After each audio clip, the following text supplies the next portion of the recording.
Global aid trust ইউকের উদ্যোগে দোয়ারা বাজারে বন্যার্তদের মধ্যে খাদ্য বিতরণ সম্পন্ন হয়েছে। উপজেলার ৭টি গ্রামের অসহায় বানভাসী মানুষের মধ্যে এই ত্রাণ সামগ্রী বিতরণ করা হয়।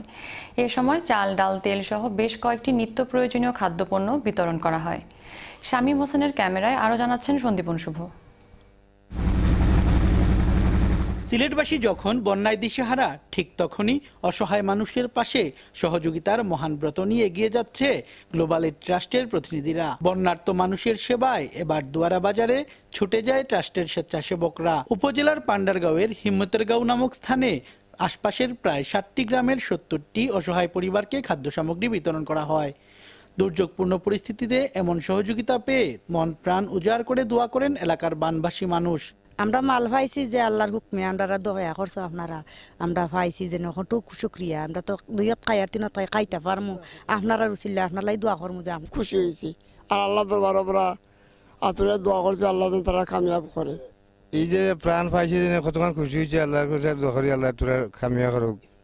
আল্লাহ সবাই আল্লাহ তুমি সুখ শান্তি দেও, আল্লাহ তোরা আমরা নিজে খান্না দিছেন, আল্লাহ তুমি তোরা হায়াত দেও, হানা দেও, আল্লাহ নিয়ে হায়াত দেও, আল্লাহ হায়াত রিজে আল্লাহ বরকত রহমত দেও।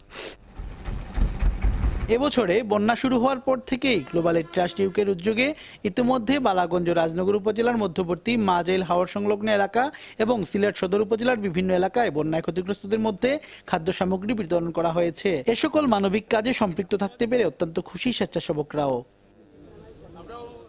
দোয়ারা বাজার থানার পান্ডারগাঁও ইউনিয়নের যেসব গরিব ভাইদেরকে সহযোগিতা করছেন, ওনারা খুব আনন্দিত হয়েছেন এবং ওনাদের জন্য দাতা ভাই বোনদের জন্য ওদের অন্তর খুলে দোয়া করছেন যে আল্লাহ যেন ওনাদেরকে আরো বেশি বেশি দেওয়ার সুযোগ করে দেন।